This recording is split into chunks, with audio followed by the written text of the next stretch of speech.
जय गुरु जी। जय गुरु जी संगत जी। गुरु जी रहमा चैनल पे आप सभी संगत का स्वागत है। आज का सत्संग बहुत ही प्यारा, बहुत ही खास सत्संग और हम सभी के लिए एक गहरी सीख लेकर आया आज ये सत्संग है। आज का सत्संग साझा कर रहे हैं गुरु महाराज की वो संगत जिन्हें महाराज ने खुद कहा कि तू सत्संग करते जाना है, तूने नहीं रुकना। ये सत्संग साझा कर रही हैं गुरु महाराज की पुरानी संगत उषा भाटिया आंटी। चैनल पे पहले भी आंटी के बहुत सारे सत्संग साझा हुए हैं और यकीनन आंटी के अनुभव बहुत कुछ सिखाने वाले हैं। अगर आप महाराज से और गहरे तरीके से जुड़ना चाहते हैं, महाराज की और मानना चाहते हैं, तो महाराज के दिखाए हुए रास्ते पर चलना बेहद जरूरी है। मैं आप सभी से अनुरोध करूंगी इस सत्संग को बहुत ध्यान से पूरा और अंत तक जरूर सुने। चैनल पे अगर नए हैं संगत जी तो चैनल को जरूर सब्सक्राइब करें और इस सत्संग को बाकी संगत तक के साथ भी जरूर साझा करें। जय गुरु जी को मेरा प्रणाम। गुरु जी के दरबार में गुरु जी की प्यारी प्यारी संगत का बहुत बहुत स्वागत। उनको मेरा प्रणाम। बहुत बहुत शुक्राना है गुरु जी का कि उन्होंने फिर एक मौका दिया सत्संग का। गुरु जी की जो कृपा है हम सब पर, उसका तो हम बखान बहुत ही मुश्किल है करना।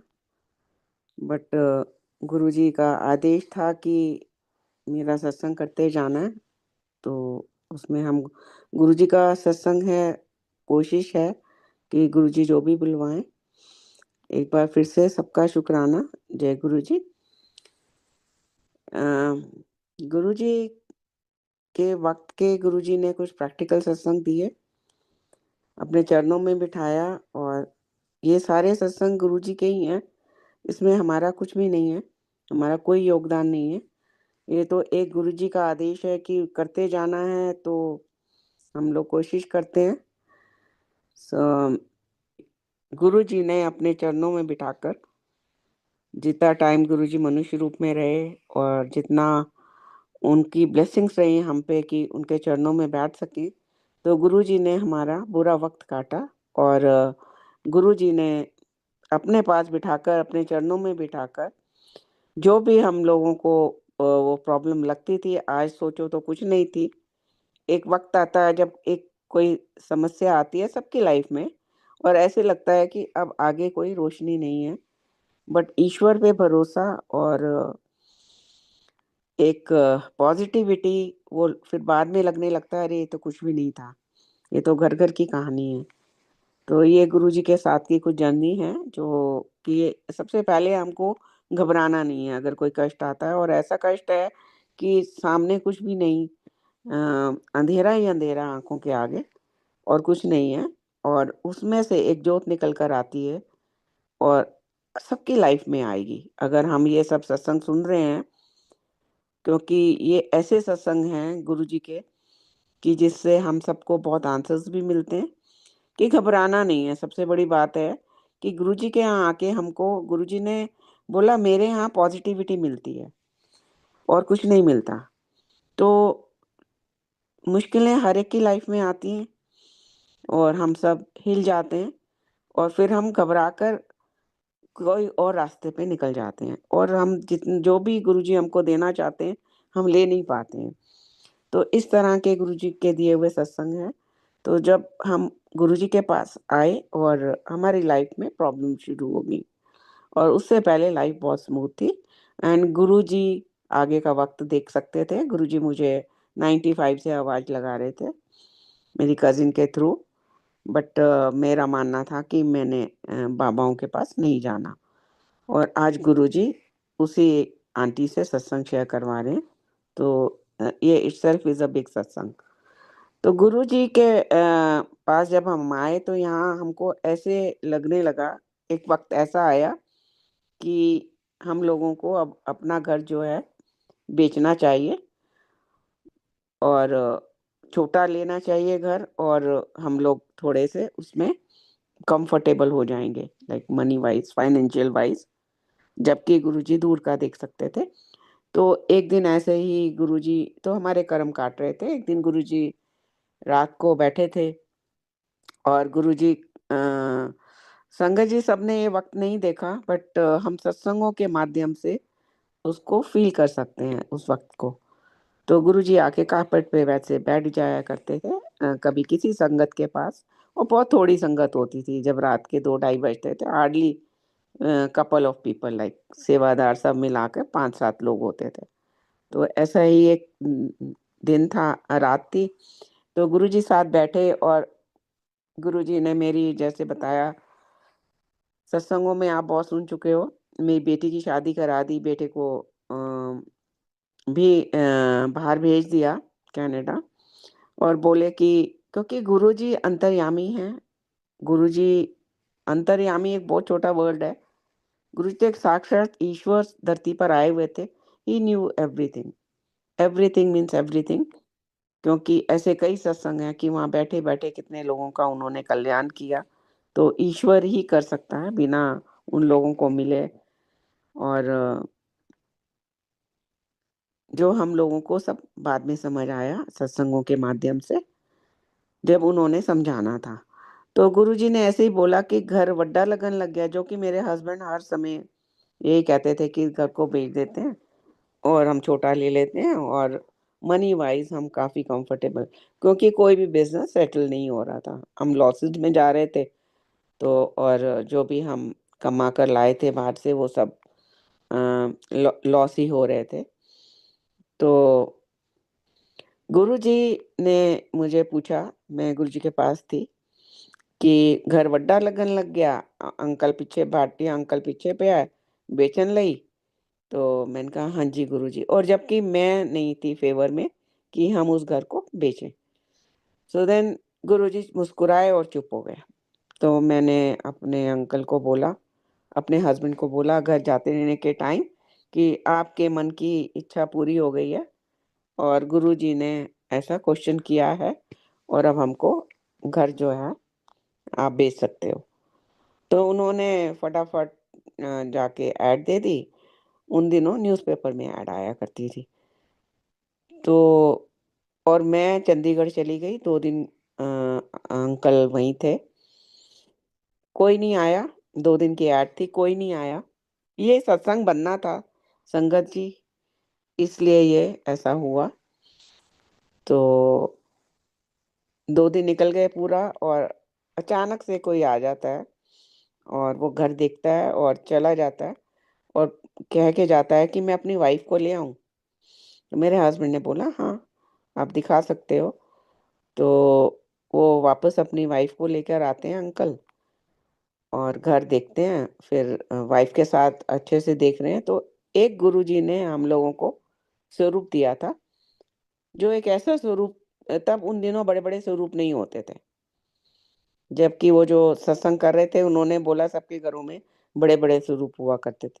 वो वक़्त पे गुरुजी अपने हाथ से कुछ स्वरूप देते थे और वो छोटे होते थे और बहुत बड़े स्वरूप तब नहीं हुआ करते थे। तो देन वो स्वरूप हमने एक ही स्वरूप था और व्हाइट चोले में और गुरुजी के दोनों हाथ ऐसे ब्लेस करते हुए हैं और पीछे से सूरज की किरणें हैं। तो वो रेयर है एक स्वरूप।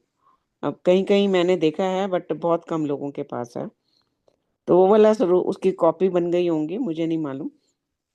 तो उस स्वरूप में अ, वो घर देखते-देखते उस स्वरूप के पास रुक गए। जबकि सुबह भी आए हैं, दोपहर के टाइम जो भी आए थे उससे पहले। तो क्योंकि मैं वहाँ नहीं थी इसलिए टाइम का मुझे कोई आइडिया नहीं है और इसमें कोई बहुत बड़ी चीज़ भी नहीं है कि पूरा वक़्त याद रखो, ये करो। वो एक बार आए, दूसरी बार वाइफ़ को लेके आए और वो स्वरूप एकदम देखा और बोलते हैं, "कौन है?" तो मेरे हस्बैंड ने बोला, "ये हमारे गुरुजी हैं।" उस दिन थर्सडे था। तो कहने लगे कि, "इनके पास जाया जा सकता है?"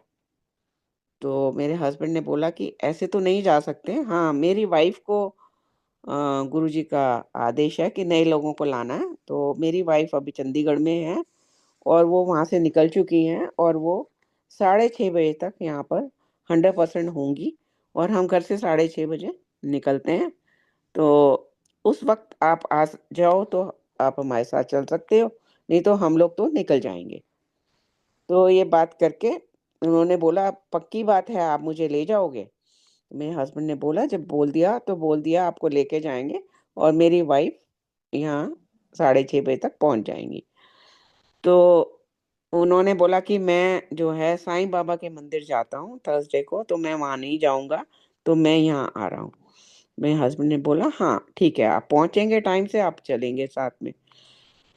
तो क्या होता है कि हम निकलते हैं 6:30 पौने 7 के बीच में अक्सर हम निकला करते थे।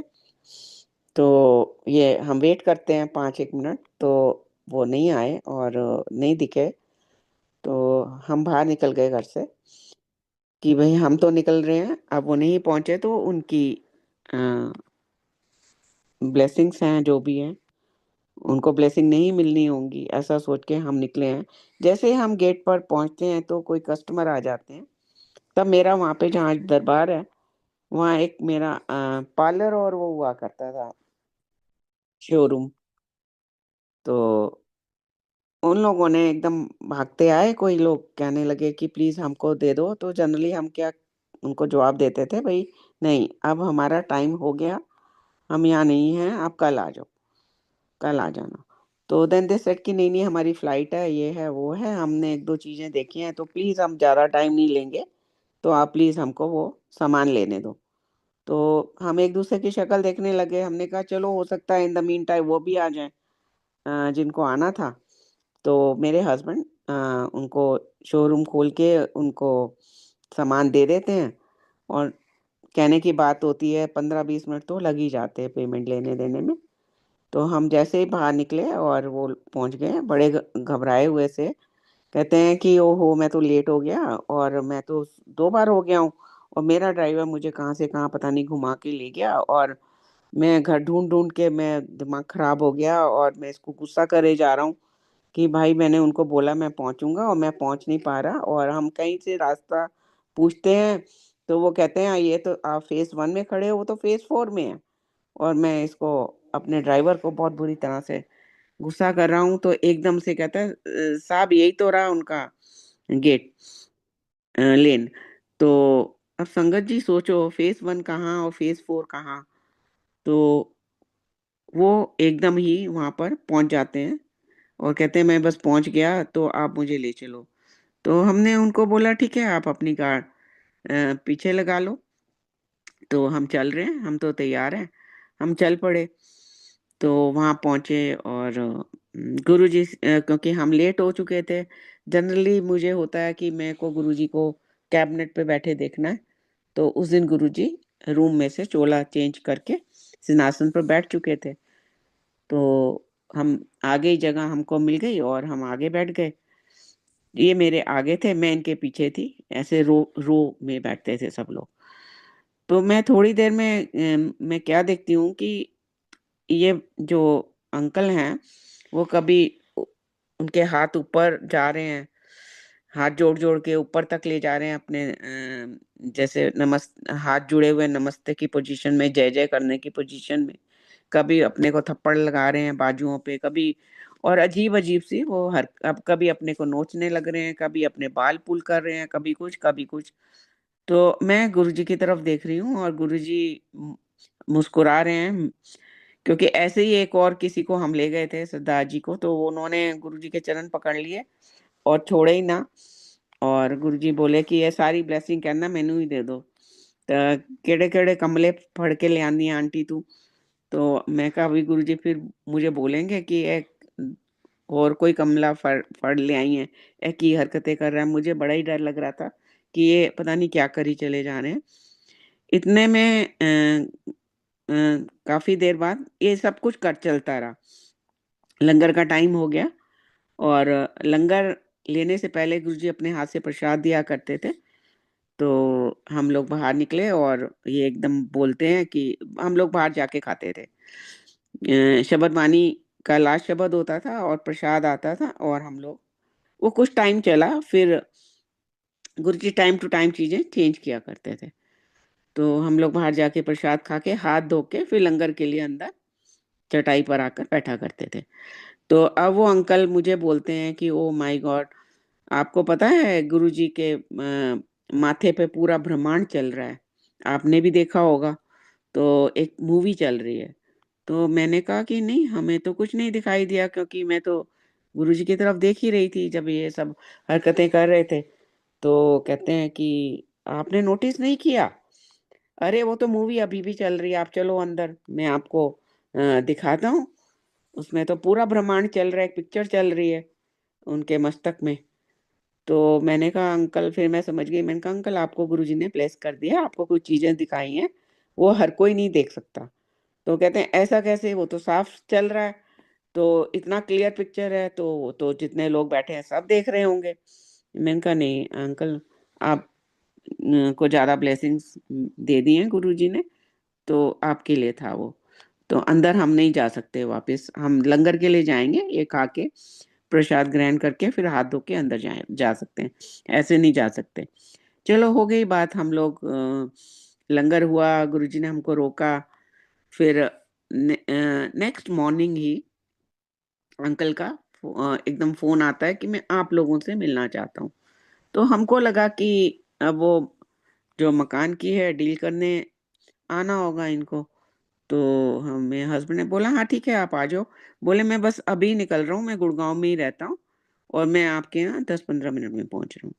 तो मेरे हस्बैंड ने बोला ठीक है आप पहुँचिए। तो वो आए, तो उन्होंने एक ऐसी चीज़ बताई कि संगत जी, कि सब लोग उस सत्संग को ध्यान से सुने, कि रोंगटे खड़े कर देने वाला वो सत्संग है। कहते हैं 96 में मैं कैलाश मानसरोवर की यात्रा पे गया था। फिर उन्होंने हमें थोड़ा-सा बताया कि कैलाश मानसरोवर की जो यात्रा है वो बहुत ही कठिन है और मैं वो शायद जब भी खुलता होगा, मुझे एग्ज़ैक्ट डेट और वो टाइम नहीं मालूम। तो बोले वहाँ बर्फ़ ही बर्फ़ होती है। जब वो गए होंगे तो बर्फ़ ही बर्फ़ थी और वहाँ ऑक्सीजन लेवल बहुत कम हो जाता है। तो वहाँ एक परिक्रमा करनी होती है। तो मैं जब तक वो उस पॉइंट पे पहुँचता हूँ, तो मैं एकदम निढाल हो जाता हूँ और मेरे में ऑक्सीजन लेवल बिल्कुल ड्रॉप हो जाता है और मैं जो है परिक्रमा नहीं कर पा रहा और मैं वहीं पर ऐसे गिर जाता हूँ। तो इतने में मैं देखता हूँ कि कोई नंगे पैर किसी के दिखाई देते हैं नीचे। मैं औंधे मुँह पड़ा हूँ, तो वहाँ पे मुझे एक नंगे से पाँव, जिन्होंने पाँव में कुछ नहीं पहना हुआ, जबकि मैंने 3-3 4-4 लेयर ऑफ वूलन पहनी है। तो नंगे पाँव में कोई खड़े हैं और मैं एकदम आँखें ऊपर करता हूँ, तो उन्होंने वही कलर का चोला पहना हुआ था, टर्कोइश ब्लू और ऑरेंज समथिंग, जो उस दिन जब ये पहुँचे हैं तो गुरुजी ने के पास फर्स्ट टाइम जो एक नाइट पहले, तो वही सेम कलर का कह रहे हैं, उन्होंने वही चोला पहना हुआ था वहाँ पर। तो देन मुझे कहने लगे, मुझे लगा कोई महापुरुष हैं, तो जो इतनी सर्दी में एक दुशाला ओढ़ के और खड़े हैं और नंगे पाँव खड़े हैं। तो कहते हैं मैंने अपनी जेब से पैसे निकाले एंड वो अंकल बनिया हैं, उनको पंजाबी नहीं आती। तो कहते हैं मुझे, वो कहते हैं कि ए मेरे किस काम दे, एनू चुक ले, ए मेरे किसी काम दे नहीं है। तो वो बताते हैं कि मैं जैसे ही मैं उनको बोलता हूँ कि नहीं ये कुछ श्रद्धा सुमन है आपके चरणों में। बोले मैनू एदी लोड़ नहीं हैगी, एनू चुक। तो कहते हैं फिर मैं, गुरुजी थोड़े ज़ोर से बोले तो मैंने उसको उनको उठा लिया, उन पैसों को, और जैसे ही उठा के मैं बैठा, तो वो अदृश्य हो गए। कहते चारों तरफ बर्फ ही बर्फ थी, कोई ऐसी जगह नहीं थी जहाँ वो छुप सकते थे या लाइक, कहते हैं फिर मेरे में इतनी शक्ति आई, मेरे में ऐसी शक्ति उन्होंने डाली कि मैं एक ही जगह पता नहीं कितनी परिक्रमाएँ की और वहाँ पर जो है एक बादल होता है, जो लोग गए होंगे कैलाश मानसरोवर को, और एक हंस का जोड़ा जोड़ा होता है, something like that he was telling, कि उस बादल जो है डिफरेंट डिफरेंट शेप्स लेता है। कभी शिव जी की, कभी शिवलिंग की, कभी त्रिशूल की, कभी डमरू की, कभी, और कहते हैं कल वो सब कुछ उनके ब्रह्मांड में जो-जो मैंने वहाँ दर्शन किए, जो-जो चीज़ें उन्होंने वहाँ देखी, तो उनके मस्तक पे वो सब पिक्चर चल रही थी। तो कहते हैं ये तो तुम मुझे पता नहीं कहाँ ले आए हो। ये तो साक्षात ईश्वर हैं और जिनके मैं इतना लकी कि मैं यहाँ तक पहुँच पाया। तो ये गुरुजी हैं जो ईश्वर भगवान के रूप में धरती पर आए गुरु बन के। तो ऐसा एक सत्संग है गुरुजी के साथ का, जो गुरुजी एक दिन बैठे थे और कितना कठिन यात्रा थी उनके लिए वहाँ पर आना। तो ये गुरुजी के मुख से सुना कि नॉन संगत day, Thursday, Friday, Saturday, Sunday गुरुजी का दरबार लगता था। जब हम गुरुजी के पास गए, उससे पहले गुरुजी जालंधर में जो संगत बताती हैं, बहुत कम संगत होती थी और 7 दिन होते थे। जब गुरुजी एम्पायर स्टेट में आए, तो वहाँ 4 दिन दरबार लगा करता था और मंडे को गुरुजी का आदेश था मुझे कि मंडे के मंडे बड़े मंदिर जाना है, वहाँ सत्संग शेयरिंग करनी है। तो गुरुजी के दिए हुए सत्संग होते थे और गुड़गांव में सत्संग भी होते थे, तो वहाँ पे शेयरिंग हुआ करती थी, गुरुजी कराते थे। और ट्यूसडे और वेडनेसडे बचते थे, तो संगत जी वो 2 दिन काटने भी इतने मुश्किल होते थे हम लोगों के लिए कि क्या करें, जैसे हमारे पास है ही नहीं कुछ करने को। बस गुरुजी बुला लें, तो उसमें भी कभी-कभी गुरुजी बुला लिया करते थे। ऐसे ही एक ट्यूसडे का दिन था, तो गुरुजी ने बुलाया अपने पास और हम वहाँ पहुँच गए और गुरुजी बैठे थे सिंहासन पे। गुरुजी ने मुझे इशारा करके अपने पास बिठाया और अपने चरण दिए मेरे हाथों में, बोला कि इनको दबा दे प्रेशर पॉइंट्स के साथ। और मैं उसमें मैं कर रही थी और एकदम से कोई संगत आती है, उनको भी उस दिन गुरुजी ने बुलाया होगा। 20, 25, 30 लोग होते थे जिनको गुरुजी नॉन संगत डे पे बुलाया करते थे। तो उनको आदेश था कि कोई फलानी संगत को लेके आना है। कोई और संगत थी, वो जो फर्स्ट टाइम आ रही थी गुरुजी के ट्यूसडे को। तो गुरुजी ने जो संगत लेके आई थी, उनको तो इशारा किया कि तुम वहाँ बैठ जाओ पीछे जाके, और उस जो नई संगत थी उसको इशारा किया। मैं गुरुजी के राइट में थी और उस संगत को गुरुजी ने लेफ्ट में बिठाया और गुरुजी ने फिर मुझे आदेश किया कि एनु सत्संग सुना। तो मैंने गुरुजी का चरणों की तरफ मेरा ध्यान था और मैं थोड़ा सा फोकस नहीं कर पा रही थी सत्संग पे। तो गुरुजी ने मुझे थोड़ा सा बोला कि तू ठीक नाल नहीं सुना रही, तू ठीक नाल सुना, चंगी तरह नाल सुना सत्संग। तो देन जो भी गुरुजी ने मुझसे बुलवाया, तो मैं उनको सत्संग सुनाने लगी। तो देन उनके मुंह से निकला, ये तो रब ही कर सकते हैं भाई, ऐसी बात तो सत्संग सुनने के बाद रब ही कर सकते हैं। तो मैंने कहा हाँ ये तो भगवान है। गुरुजी ने मेरे मुंह से बुलवाया कि ये तो भगवान ही बैठे हैं सामने। तो देन गुरुजी सेड नो, ना आंटी, इस वक्त मैं भगवान नहीं हैगा। देन गुरुजी ने एक दृष्टांत सुनाया और बताया कि जब भगवान दुनिया बना रहा था, सृष्टि की रचना हो रही थी, तो वो बंदे पे बंदे बनाए चले जा रहे थे।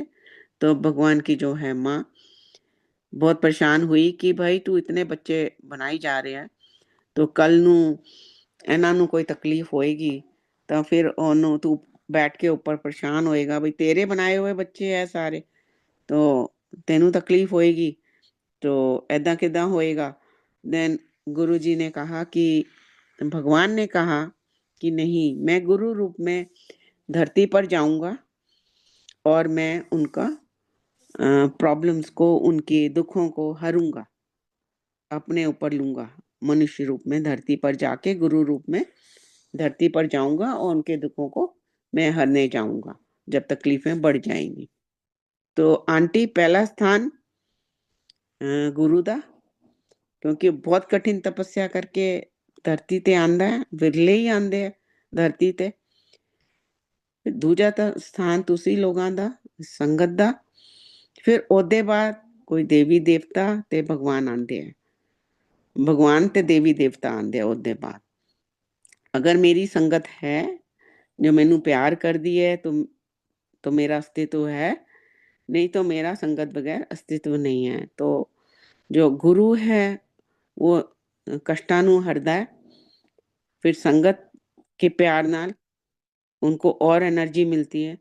तो क्या संगत जी हम लोग इस लायक हैं कि, मेरा एक क्वेश्चन है कि क्या हम इस लायक हैं कि हम गुरु जी की संगत कहलाएं, क्योंकि गुरु जी ने हमको बहुत सिंपल सा एक मार्ग दिया, पर लेकिन हम बहुत ज़्यादा चीज़ों में फँस गए हैं। गुरु जी ने एक सत्संग शुरू करवाया 2003 में। रेगुलर सत्संग नहीं हुआ करते थे उस वक़्त तक।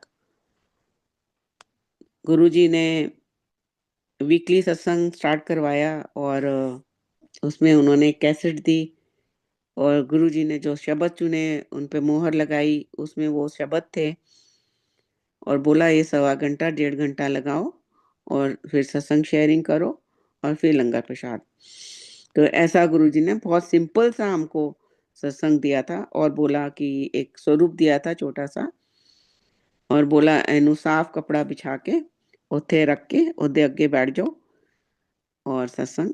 आज तो गुड़गांव में सत्संग और टिल गुरु जी मनुष्य रूप में थे तो वो गुड़गांव में ही सत्संग रहे, जो रेगुलर सत्संग। ऐसे गुरुजी कभी किसी के घर ले जाया करते थे, चल आंटी तेरे घर सत्संग हैगा, मैं संगत नू लेके आवांगा, तो वो अलग चीज थी।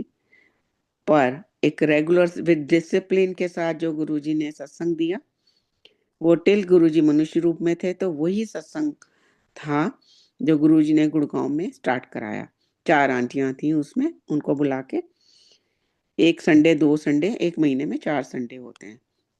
फिर गुरुजी का आदेश आया कि अगर कोई नई संगत सत्संग लेती है, गुड़गांव में संगत जोड़ो, अगर कोई सत्संग लेता है तो उसको दो, नहीं तो सत्संग नहीं रुकना चाहिए। तो उन्होंने मुझे आदेश दिया कि आंटी तेरे घर सत्संग कंटिन्यू रहेगा। With his grace, with his blessings, गुरु जी की सत्संग, फिर गुरु जी ने उसको फोर्टनाइटली किया, फिर वंस अ मंथ कर दिया। तो ये गुरु जी की एक मर्यादा से दिया हुआ, उसमें ना दिल्ली की संगत आ सकती थी, ना नोएडा से आ सकती थी, ना फरीदा आसपास गाजियाबाद कहीं से नहीं आ सकते थे। गुरु जी कई बार ऐसा समा बांध देते थे कि वो सीन क्रिएट कर देते थे कि भाई कैसे किसको अब उसमें किसको समझाना है नहीं समझाना ये मुझे नहीं मालूम, बट गुरु जी कई बार अपने पास बिठा के, जैसे संगत जा रही है और काफी संगत है और वो आज्ञा लेके जा रहे हैं और फिर गुरु जी किसी को ऐसे बोलते थे कि देख आंटी दे घर सत्संग होना है, तो रेगुलर सत्संग होना है थे। तो वो अब सत्संग के लिए तो कई लोग भाई कहाँ होता है कैसे होता है, इंटरेस्ट होता होगा तो एकदम पूछते थे कि आंटी प्लीज अपना एड्रेस दे दो और हमें बताओ हमको आना है आपके उधर सत्संग में। तो देन गुरु जी से किधरों आई आंटी तू, तो फिर वो कहती थी, कभी कहती थी कोई आंटी होती थी कि मैं जीके से आई, कोई कहती थी मैं नोएडा से आई, कोई कहती थी मैं फरीदाबाद से आई, कोई कहती थी गाजियाबाद से आई। तो गुरुजी बड़े उनका सेंस ऑफ ह्यूमर बहुत स्ट्रांग था ना, जीके गटर की लाश, नो सत्संग गटर की लाश। ओके, तो और दिल्ली चिक्कड़ैगी और जो फरीदाबाद फ्रॉडाबाद है और नोएडा नो आइडिया। तो गुरुजी इस तरह से जब भी कोई सत्संग संगत पूछती थी भाई कहाँ है सत्संग हमको बताओ, तो गुरुजी इस तरह से जवाब दिया करते थे। तो बड़े हंसी भी आती थी सब, बट गुरुजी ने वहां पर आने नहीं दिया संगत को। गुरुजी के वक्त की जो भी संगत हम कहते हैं पुरानी संगत है और आज जोड़ है वो नई संगत है, नहीं ऐसा नहीं है, क्योंकि उस वक्त भी वो गुरुजी के हम सब बच्चे थे, आज भी हम गुरुजी के बच्चे हैं। तो ये गुरुजी हैं जो हम लोगों को अ, अपने शरण में रखे रहे और सबको रख रहे हैं। बस हम लोगों को गुरुजी के लिए जो है गुरुजी ने एक पाठ दिया था और बिना बोले ही उन्होंने बस एक दिन मुझे बोला कि जा मेरे लिए पाठ कर, जा मेरे लिए समाधि लगा। कभी कहते थे उधर तो एम्पायर स्टेट के सबसे ऊपर सीढ़ी पे बैठ जा तो पाठ कर। तो मुझे तो कुछ आता ही नहीं टिल टुडे, कोई पाठ था नहीं मेरी लाइफ में, ना टिल टुडे है। तो एक वहां पर टेप चला करती थी, ओम नमः शिवाय शिवजी सदा सहाय। तो मैं वही बैठ के आंख बंद करके और वही करती थी। तो कई बार मैं सोचती थी कि पता नहीं मैं से ठीक से होता है, मैं क्या करती हूँ मुझे नहीं मालूम, पर जब गुरुजी ने दूसरी बार फिर बोला जा मेरे लिए पाठ कर, जब मेरे लिए समाधि लगा, तो मुझे लगने लग गया कि हाँ यही है।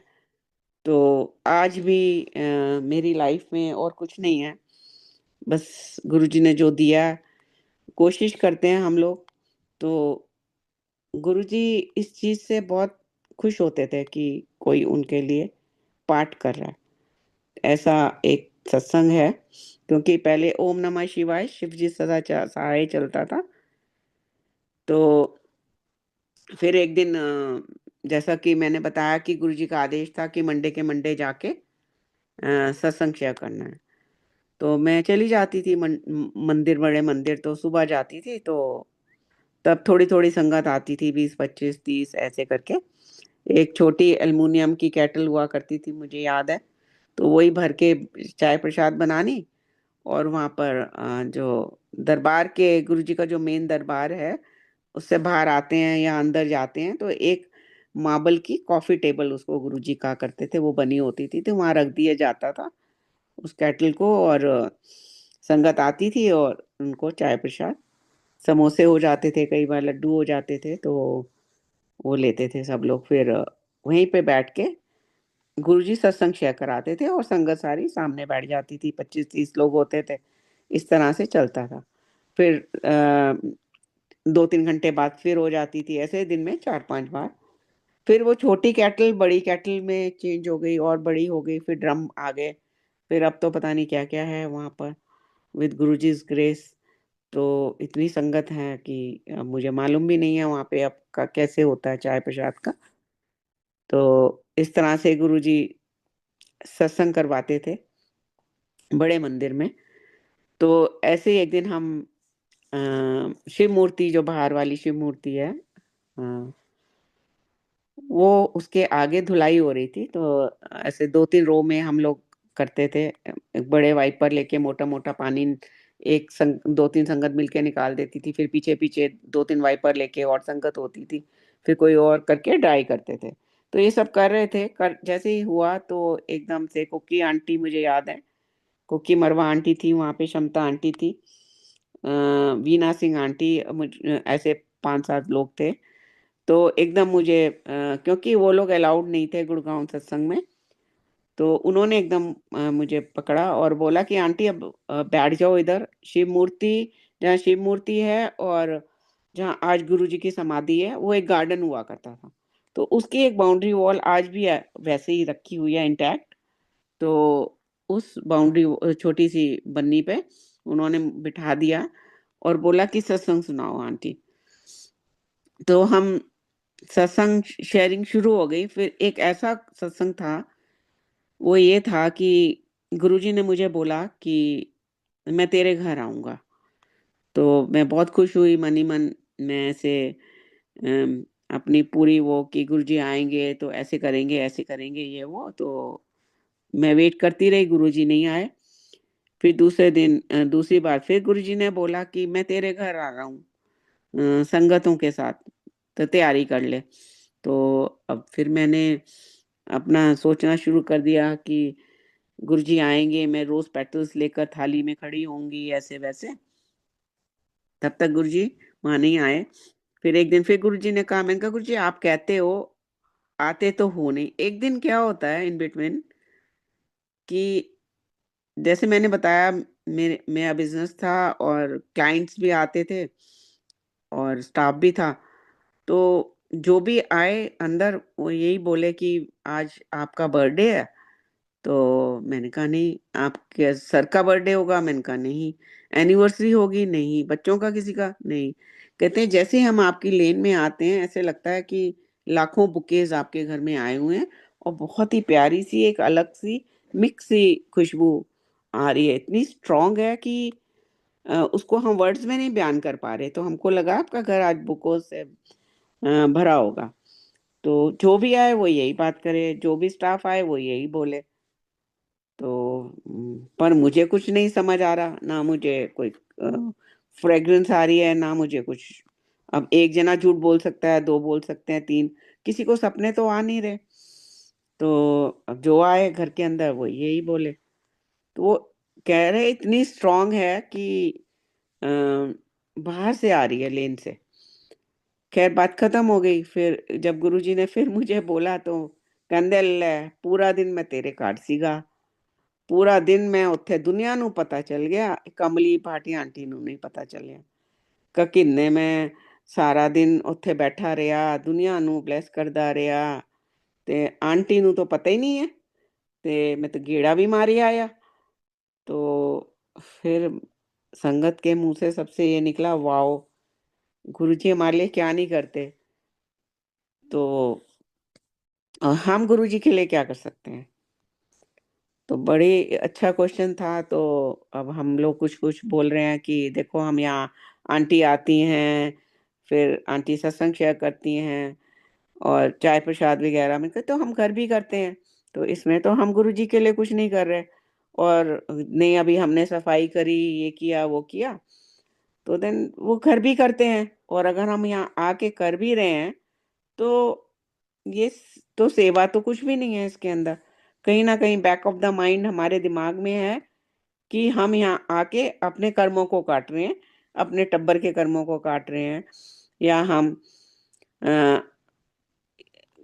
कुछ भी यहाँ आके कर रहे हैं। तो अगर हमारे दिमाग में ये चीज़ आ जाती है कि हम यहाँ पर आके अपने कर्म काट रहे हैं ये काम करके, तो वो तो वैसे ही क्रॉस हो गया सेवा, वो तो सेवा ही नहीं हो रह गई। तो हम गुरुजी के लिए क्या कर रहे हैं? हम तो गुरुजी के लिए कुछ भी नहीं कर रहे और ना हम इस लायक हैं हम उनके लिए कुछ कर सकें। तो एकदम से मुझे स्ट्राइक हुआ कि गुरुजी ने मुझे अक्सर कहा करते थे जा मेरे लिए पाठ कर।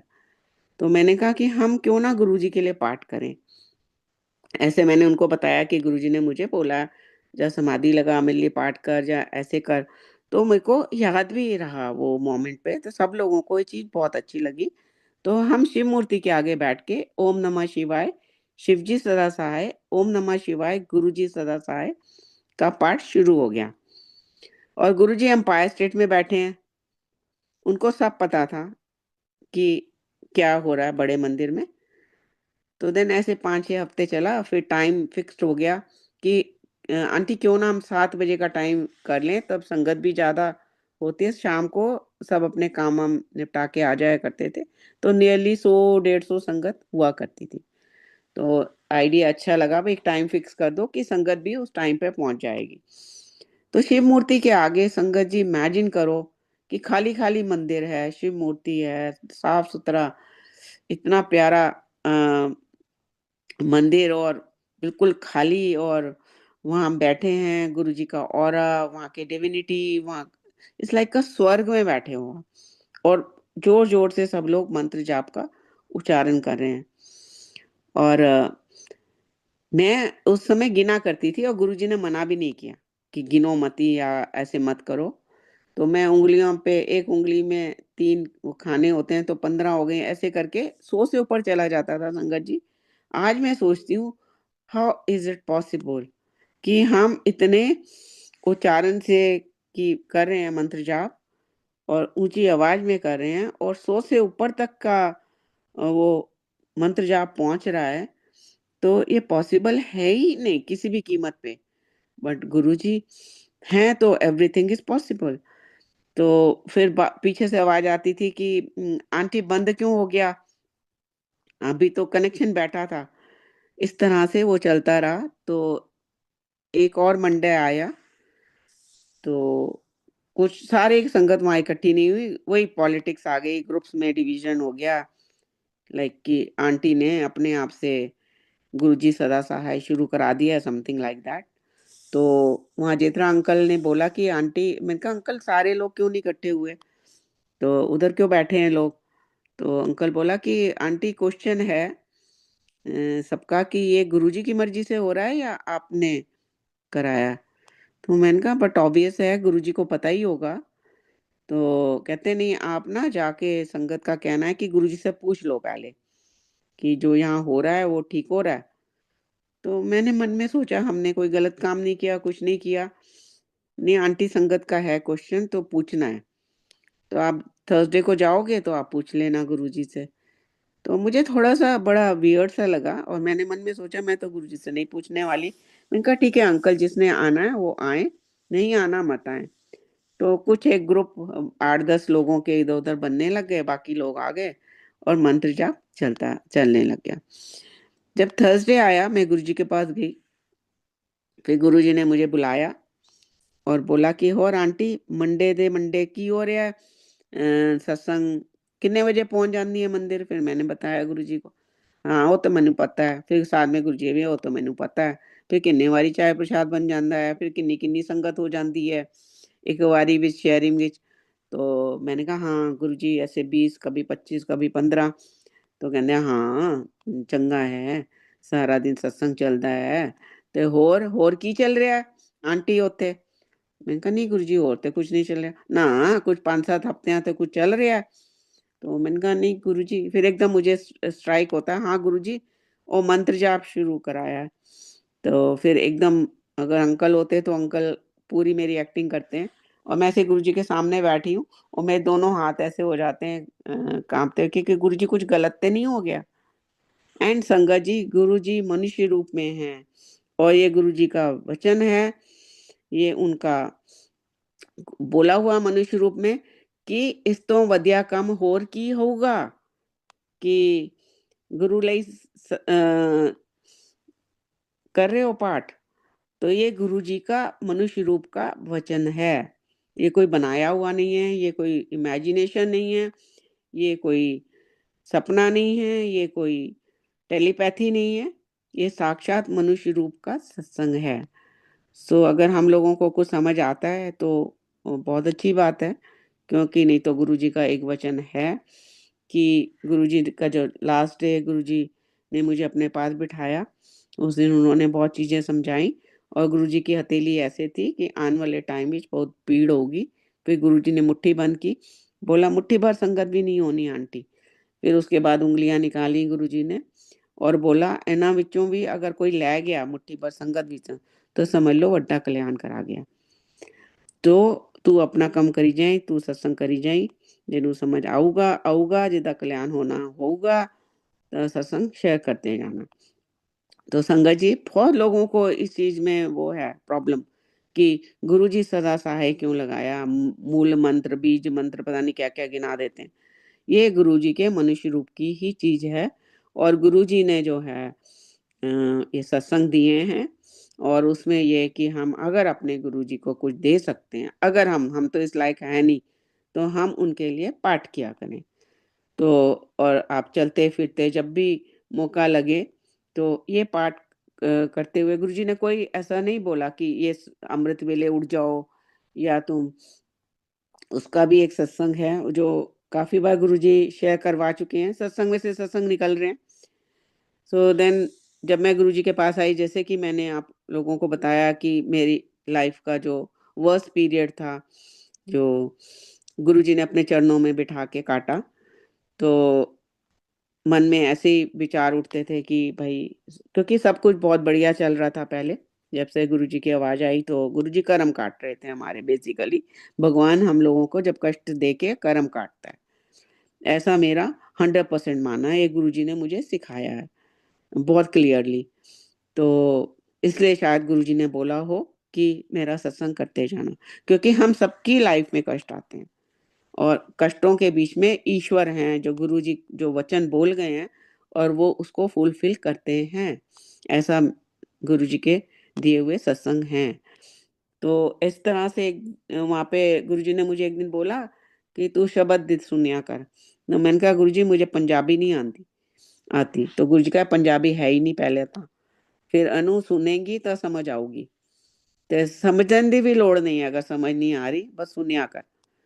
तो मैं ऐसे सुनने लग गई विद हिज ग्रेस ओनली। तो जब गुरुजी ने बार बार बोला कि सुनिया कर, तो मैं सुनने लग गई। गुरुजी ने फिर कैसेट्स भी दी, सीडीज भी दी, तो घर में भी वही चलते थे। तो धीरे धीरे उसमें मोस्टली आप सुनते होगे कि उसमें रागी, हर एक रागी यही बोलता है कि सुबह उठ के अमृत वेले उठ के स्नान करके अपने गुरु को याद करो तो जन्मों के कर्म कट जाते हैं। तो मैं ये सोचती थी कि भाई अ, गुरुजी ने मुझे बोला है कि मैं तेरे जन्मों के कर्म काटूंगा, तो अगर मैं सुबह उठ जाऊं, नहा धो के मैं बैठ जाऊं, तो मेरे तो जन्मों के कर्म वैसे ही कट जाने हैं। तो बड़ा ईज़ी है ये तो।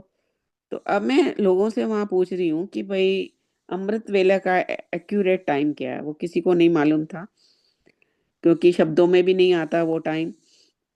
तो मैंने अपने मन से हिसाब-किताब लगाया कि 3 साढ़े 3 बजे का अलार्म लगा के, तो उठ के नहा के और नियरली साढ़े 3 पौने 4 तक तैयार होके बैठ जाओ और पाठ कर लो। तो मैं एक दिन मैंने ऐसे ही किया और मैं 2-4 बार ही किया होगा, नींद में तो मैं थी और वहीं पे ही मैं लुढ़क गई, तो सो गई वापस। तो वहाँ गुरुजी के पास एम्पायर स्टेट में उस वक़्त पे गायत्री आंटी बैठी थी, तो गुरुजी उनको कहते हैं भाटिया आंटी कमली, ये मैं अपने घर में कर रही हूँ। कमली ਨਾਂ ਤੇ ਅੰਮ੍ਰਿਤ ਵੇਲਾ ਪਈ ਲੱਭ ਰਹੀ ਹੈ। ਮੈਂ ਤਾਂ ਇਹਨਾਂ ਚੀਜ਼ਾਂ ਤੋਂ ਸਾਰਿਆਂ ਨੂੰ ਬਾਹਰ ਕਰ ਰਿਹਾ, ਮਤਲਬ ਇਹਨਾਂ ਚੀਜ਼ਾਂ ਤੋਂ ਬਾਹਰ ਕੱਢਣ ਦੀ ਕੋਸ਼ਿਸ਼ ਕਰ ਰਿਹਾ। ਆਪਣੇ ਗੁਰੂ ਨੂੰ ਅਗਰ ਲਿਪਸਟਿਕ ਲਗਾਉਂਦੇ ਹੋਏ ਵੀ ਸੱਚੇ ਮਨ ਨਾਲ ਯਾਦ ਕਰੋਗੇ, ਉਹੀ ਅੰਮ੍ਰਿਤ ਵੇਲਾ ਹੋ ਜਾਂਦਾ है।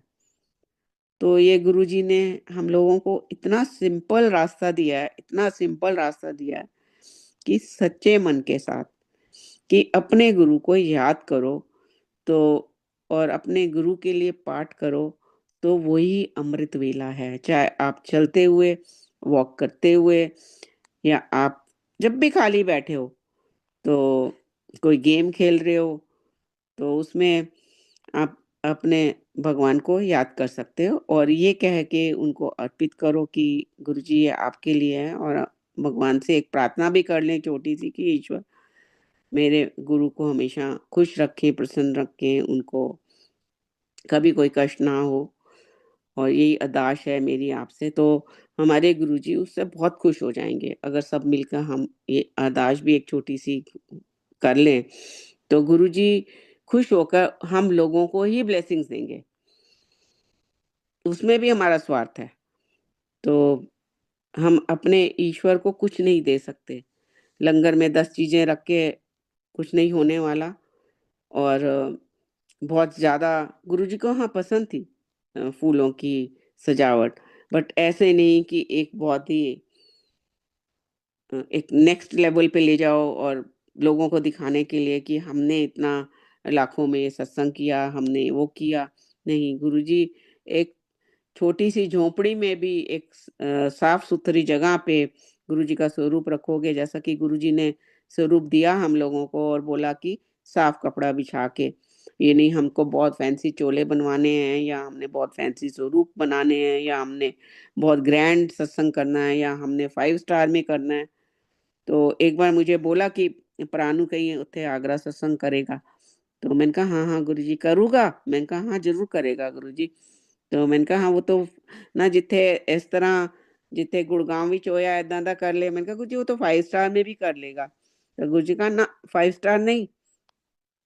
तो ये गुरुजी ने हम लोगों को कुछ चीज़ें दी वचनों से, और हम लोगों को अ, आदेश दिया सत्संग का कि करते जाना है, और गुरुजी ने सत्संग को बहुत सिंपल वे में बताया, और अगर हम वैसा करेंगे तो उससे हम गुरुजी को ज़्यादा अपने करीब पाएँगे कि हम उनकी मर्यादा में चलकर कर रहे हैं, ऐसा मेरा मानना है।